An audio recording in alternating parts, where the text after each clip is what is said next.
അനുഗ്രഹിക്കപ്പെട്ട നല്ല സമയത്തിനായി ഞാൻ ദൈവത്തെ സ്തുതിക്കുന്നു, സ്തോത്രം ചെയ്യുന്നു.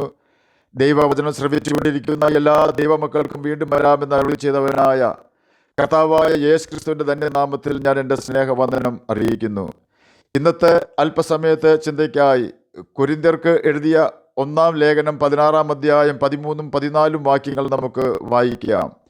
ഉണർന്നിരിപ്പിൻ, വിശ്വാസത്തിൽ നിലനിൽപ്പിൻ, പുരുഷത്വം കാണിപ്പിൻ, ശക്തിപ്പെടുവിൻ, നിങ്ങൾ ചെയ്യുന്നതെല്ലാം സ്നേഹത്തിൽ ചെയ്യുവിൻ.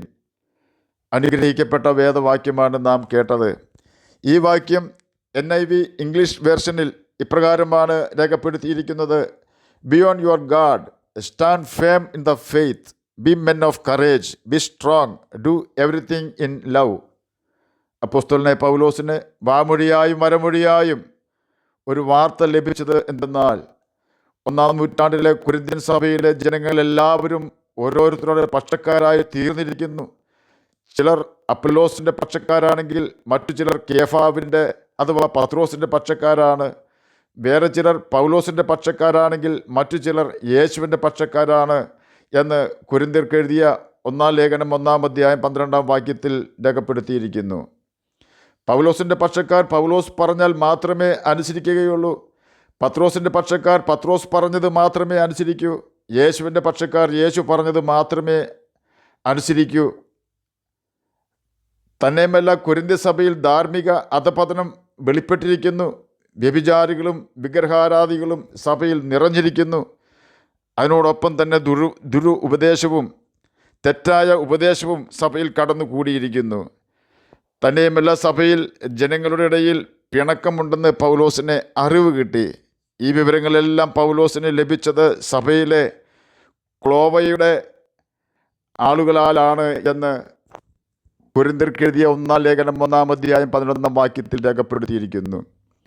കൊരിന്ത്യ സഭയിലെ ജനങ്ങളെ ഈ പ്രതിസന്ധികളിൽ നിന്നും രക്ഷിച്ച് അവരെ യഥാസ്ഥാനപ്പെടുത്തുന്നതിന് വേണ്ടിയാണ് പൗലോസ് കൊരിന്ത്യർക്ക് 1-ാം ലേഖനം എഴുതിയത്. ഈ ലേഖനത്തിൻ്റെ അവസാന ഭാഗമായപ്പോൾ ജനം നിലവിൽ അഭിമുഖീകരിക്കുന്ന പ്രശ്നങ്ങളിൽ നിന്നും രക്ഷ നേടുവാനുള്ള ഒരു മാർഗം പൗലോസ് ഉപദേശിക്കുന്നുണ്ട്.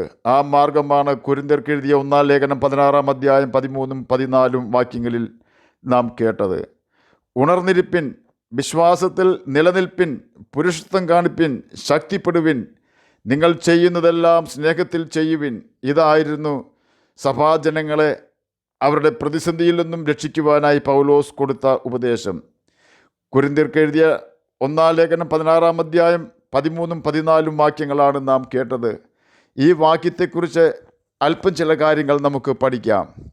ഈ വാക്യത്തിന് ഉണർന്നിരിപ്പിൻ എന്ന വാക്യത്തിന് ഇംഗ്ലീഷ് വാക്ക് ബി ഓൺ യുവർ ഗാഡ് എന്നാണ് രേഖപ്പെടുത്തിയിരിക്കുന്നത്. ബി അലേർട്ട് എന്ന് അർത്ഥം. അലർട്ട് എന്ന വാക്കിൻ്റെ മലയാളം ജാഗ്രത എന്നാണ്. ചുരുക്കി പറഞ്ഞാൽ, ഏത് നിമിഷവും സാത്താൻ ഇടർച്ച നമുക്കെതിരെ വയ്ക്കുവാൻ സാധ്യതയുള്ളതിനാൽ, നമ്മെ ഉപായത്താൽ പാപികളാക്കി തീർക്കുവാൻ സാത്താൻ ശ്രമിക്കും എന്നതിനാൽ സദാസമയം ദൈവത്തിൽ ഏകാഗ്രത ഉള്ളവരായി ജാഗ്രതയോടെ ജീവിക്കണമെന്ന് ദൈവാത്മാവ് പൗലോസിൽ കൂടി നമ്മോട് അറിയിക്കുകയാണ്.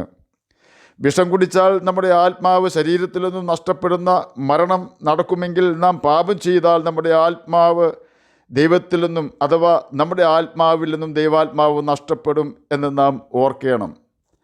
കൊരിന്ത്യർക്ക് എഴുതിയ 1-ാം ലേഖനം 3-ാം അധ്യായം 16-17 വാക്യങ്ങളിൽ പ്രകാരം രേഖപ്പെടുത്തിയിരിക്കുന്നു: നിങ്ങൾ ദൈവത്തിൻ്റെ മന്ദിരമെന്നും ദൈവത്തിൻ്റെ ആത്മാവ് നിങ്ങളിൽ വസിക്കുന്നു എന്നും അറിയുന്നില്ലയോ? ദൈവത്തിൻ്റെ മന്ദിരം നശിപ്പിക്കുന്നവനെ ദൈവം നശിപ്പിക്കും. ദൈവത്തിൻ്റെ ആത്മാവ് വസിക്കുന്നത് നമ്മുടെ ആത്മാവിലാണ്. കല്ലുകൊണ്ട് പണിതിരിക്കുന്ന പെന്തിക്കോസ്ത് സഭാ ഹാളിലോ ക്രിസ്ത്യൻ പള്ളികളിലോ അല്ല ദൈവം വസിക്കുന്നത് എന്ന് സാരം. നാം പാപം ചെയ്യുമ്പോൾ നാം അശുദ്ധരാകും, നമ്മുടെ ഹൃദയം അശുദ്ധമാകും. ഈ സമയത്ത് ദൈവാത്മാവിന് നമ്മുടെ ആത്മാവിൽ നിന്നും ഇറങ്ങിപ്പോകേണ്ടി വരുന്നു. ആ സ്ഥാനത്ത് ദുരാത്മാവ് വന്ന് വാഴും. അതുകൊണ്ടാണ് പാപം ചെയ്യരുത് എന്ന് യേശു നമ്മോട് കൽപ്പിക്കുന്നത്. വ്യഭിചാരവും വിഗ്രഹാരാധനയും, നുണ പറയുന്നതും, മദ്യം കഴിക്കുന്നതും, പുകവലിക്കുന്നതും, മോഷ്ടിക്കുന്നതും, കൈക്കൂലി മേടിക്കുന്നതും, മറ്റുള്ളവരെ നിന്ദിക്കുന്നതും, അന്യൻ്റെ നന്മകൾ ആഗ്രഹിക്കുന്നതും, പൊട്ടച്ചൊല്ലും കളിവാക്കും പറയുന്നതും, മറ്റുള്ളവർക്കെതിരെ ഹൃദയത്തിൽ ദോഷം ചിന്തിക്കുന്നതും എല്ലാം ദൈവം വെറുക്കുന്ന പാപമാണ്. മരിച്ചവരോട് പ്രാർത്ഥിക്കുന്നതും മരിച്ചവർക്ക് വേണ്ടി പ്രാർത്ഥിക്കുന്നതും ദൈവം വെറുക്കുന്ന പാപമാണ്. ബൈബിൾ അതിനെ എതിർക്കുന്നു. ആയതിനാൽ ഈ വക പാപം ചെയ്യാതെ ജാഗ്രതയോടെ ജീവിക്കണമെന്നാണ് പൗലോസിൽ കൂടി ദൈവാത്മാവ് ഉണർന്നിരിപ്പിൻ, be on your guard, be alert എന്നെല്ലാം നമ്മോട് ഉപദേശിക്കുന്നത്. ഇനി നമുക്ക് ചിന്തിക്കേണ്ടത് വിശ്വാസത്തിൽ നിലനിൽപ്പിൻ എന്ന ഉപദേശത്തെക്കുറിച്ചാണ്. ഇംഗ്ലീഷിൽ ഇത് stand firm in the faith എന്നാണ് രേഖപ്പെടുത്തിയിരിക്കുന്നത്. വിശ്വാസത്തിൽ ഉറച്ചു നിൽപ്പിൻ എന്ന് സാരം. പുറപ്പാട് പുസ്തകം 14 അധ്യായം 13, 14 വാക്യങ്ങളിൽ ഇപ്രകാരം രേഖപ്പെടുത്തിയിരിക്കുന്നു: അതിന് മോശ ജനത്തോട് ഭയപ്പെടേണ്ട, ഉറച്ചു നിൽപ്പിൻ. യഹോവ ഇന്ന് നിങ്ങൾക്ക് ചെയ്യുവാനിരിക്കുന്ന രക്ഷ കണ്ടുകൊള്ളുവിൻ. നിങ്ങൾ ഇന്ന് കണ്ടിട്ടുള്ള മിസ്രയീമിനെ ഇനി ഒരു നാളും കാണുകയില്ല. യഹോവ നിങ്ങൾക്ക് വേണ്ടി യുദ്ധം ചെയ്യും, നിങ്ങൾ മിണ്ടാതിരിപ്പിൻ എന്ന് പറഞ്ഞു. ശക്തന്മാരായ മിസ്രയീമ സൈന്യം ഇസ്രയേൽ ജനത്തിൻ്റെ പുറകിൽ അതിവേഗം പാഞ്ഞടുത്തപ്പോൾ ഇസ്രയേൽ ജനം നിലവിളിക്കുവാനും മോശയെ കുറ്റപ്പെടുത്തുവാനും തുടങ്ങി. മോശ ജനത്തോട് പറയുകയാണ്, നിങ്ങൾ വിശ്വാസത്തിൽ ഉറച്ചു നിൽപ്പിൻ എന്ന്. കഴിഞ്ഞ കാലങ്ങളിൽ യഹോവയുടെ വഴി കണ്ടവനാണ് മോശ. ജനം ദൈവത്തിൻ്റെ പ്രവൃത്തികൾ മാത്രമേ കണ്ടിരുന്നുള്ളൂ. ദൈവത്തിൻ്റെ വഴി തികവുള്ളതാണെന്ന് മോശയ്ക്കറിയാം.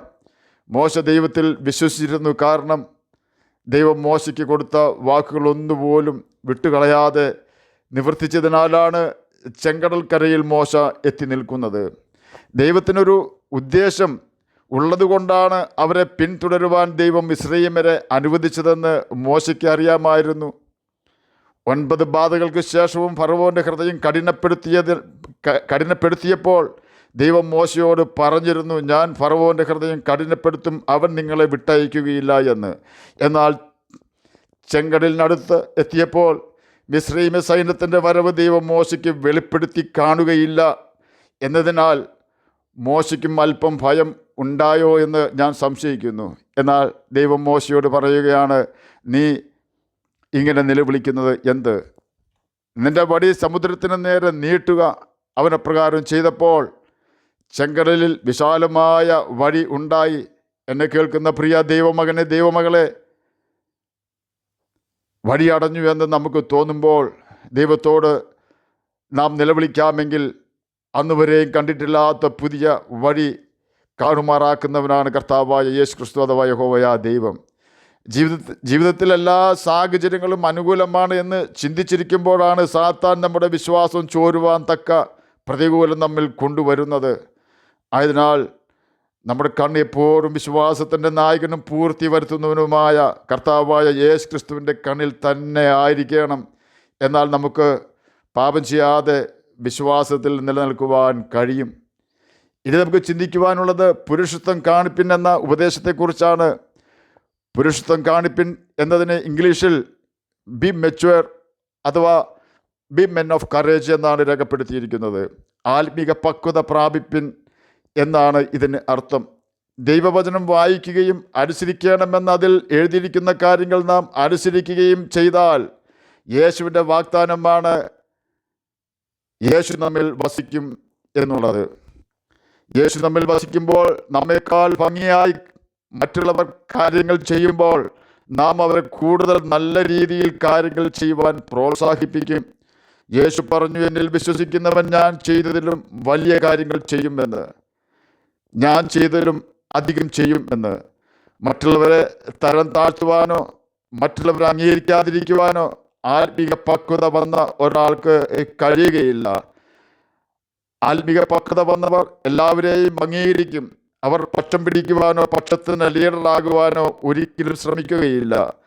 മറ്റൊരുത്തനെ തകർത്തുകൊണ്ട് ഉയർച്ച പ്രാപിക്കുവാൻ ശ്രമിക്കാതെ എല്ലാവരെയും അംഗീകരിക്കുവാനും സ്നേഹിക്കുവാനും എല്ലാവരോടും കരുണ കാണിക്കുവാനും ആത്മീക പക്വത പ്രാപിച്ചവർക്ക് മാത്രമേ കഴിയുകയുള്ളൂ. ജനം ആത്മീക പക്വത പ്രാപിച്ചവരായിരുന്നതിനാൽ, ആത്മീക പക്വത പ്രാപിച്ചവർ അല്ലായിരുന്നതിനാൽ ആണ് കൊരിന്ത്യ സഭയിലെ വിശ്വാസികൾ തമ്മിൽ മിണ്ടാതിരുന്നതും പകവെച്ചതും പലരും ഗ്രൂപ്പുകൾ ഉണ്ടാക്കി പ്രശ്നങ്ങൾ ഉണ്ടാക്കിയതും. അതുകൊണ്ട് പൗലോസ് പറയുകയാണ് ആത്മീക പക്വത പ്രാപിപ്പിൻ എന്ന്. ഇനി നമുക്ക് ചിന്തിക്കുവാനുള്ളത് ശക്തിപ്പെടുവിൻ എന്ന ഉപദേശത്തെക്കുറിച്ചാണ്. ലൂക്കോസ് എഴുതിയ സുവിശേഷം 24 അധ്യായം 49 വാക്യത്തിൽ പ്രകാരം രേഖപ്പെടുത്തിയിരിക്കുന്നു, എൻ്റെ പിതാവ് വാഗ്ദത്തം ചെയ്ത് എന്നെ ഞാൻ നിങ്ങളുടെ മേൽ അയക്കും, നിങ്ങളോ ഉയരത്തിലൊന്ന് ശക്തി ധരിക്കുവോളം നഗരത്തിൽ പാർപ്പിൻ എന്നവരോട് പറഞ്ഞു. യേശുവിൻ്റെ കൽപ്പനയാണ് പരിശുദ്ധാത്മാവിനെ പ്രാപിക്കാതെ നഗരം വിട്ട് പോകരുത് എന്നത്. കൽപ്പന ലംഘനമുണ്ടായാൽ നാം പ്രതികൂലത്തിലാകും എന്നതിന് യാതൊരു സംശയവുമില്ല. ആയതിനാൽ പരിശുദ്ധാത്മാഭിഷേകം നാം നിശ്ചയമായും പ്രാപിച്ചിരിക്കുകയാണ്. ഇല്ല എങ്കിൽ മറ്റുള്ളവരെ കുറ്റം പറഞ്ഞും ഡിവിഷൻ ഉണ്ടാക്കിയും തമ്മിൽ കലഹിച്ചും നാം പരസ്പരം പോരടിക്കും. ദൈവാത്മാവ് നമ്മിൽ ഇല്ല എങ്കിൽ നമ്മെ സ്നേഹത്തോടും സമാധാനത്തോടും ജീവിക്കുവാൻ ദുരാത്മാവ് ഒരിക്കലും സമ്മതിക്കുകയില്ല. എന്നാൽ ദൈവാത്മാവ് നമ്മിൽ വന്നാൽ പരിശുദ്ധാത്മാവിൻ്റെ ഐക്യത നമ്മിൽ നിറഞ്ഞു വരും. പരിശുദ്ധാത്മാവിൻ്റെ ഐക്യത സമാധാന ബന്ധത്തിൽ കാക്കുവാൻ നമുക്ക് ദൈവാത്മാവിൻ്റെ സഹായം ആവശ്യമാണ്. ഇനി നാം ചിന്തിക്കുവാൻ പോകുന്നത് നിങ്ങൾ ചെയ്യുന്നതെല്ലാം സ്നേഹത്തിൽ ചെയ്യുവിൻ എന്ന ഉപദേശത്തെക്കുറിച്ചാണ്. ഡു എവറിത്തിങ് ഇൻ ലവ് എന്നാണ് ഇംഗ്ലീഷിൽ ഇത് രേഖപ്പെടുത്തിയിരിക്കുന്നത്. സ്നേഹം എന്ന വാക്കിന് ഗ്രീക്കിൽ പല വാക്കുകൾ ഉപയോഗത്തിലുണ്ട്. ഇറോസ് എന്നത് ഗെറ്റിംഗ് ലവ് അഥവാ ലഭിക്കുന്ന സ്നേഹം എന്നാണ് അർത്ഥം. ഷെർഗോ എന്നത് കെയറിംഗ് ലവ് അഥവാ കരുതുന്ന സ്നേഹം എന്നാണ് അർത്ഥം. ഫിലോ എന്നത് ഷെയറിംഗ് ലവ് അഥവാ പങ്കുവെക്കുന്ന സ്നേഹം എന്നാണ് അർത്ഥം. അഗപ്പെ എന്നത് ഗിവിംഗ് ലവ് അഥവാ ദാനം നൽകുന്ന, പ്രതിഫലേച്ഛ ഇല്ലാതെ ദാനമായി നൽകുന്ന സ്നേഹം എന്നാണ് അർത്ഥം. ഡു എവറിത്തിങ് ഇൻ ലവ് എന്ന വാക്കിലെ ലവ് എന്ന വാക്കിനെ അഗപ്പെ എന്ന ഗ്രീക്ക് വാക്കാണ് പൗലോസ് ഉപയോഗിച്ചിരിക്കുന്നത്. നമുക്ക് ഉപകാരം ചെയ്യുന്നവർക്ക് നാം ദാനം ചെയ്യും. എന്നാൽ നമുക്ക് ഒരു പ്രയോജനവും ഇല്ലാത്തവർക്കും നൽകുന്ന ദാനം, അത് അഗപ്പെ സ്നേഹമുണ്ടെങ്കിലേ സാധ്യമാകൂ. യേശു നമ്മെ സ്നേഹിച്ചത് അഗപ്പെ സ്നേഹമാണ്. നാം ഈ ഉപദേശം ജീവിതത്തിൽ നിശ്ചയമായും അനുസരിക്കണം.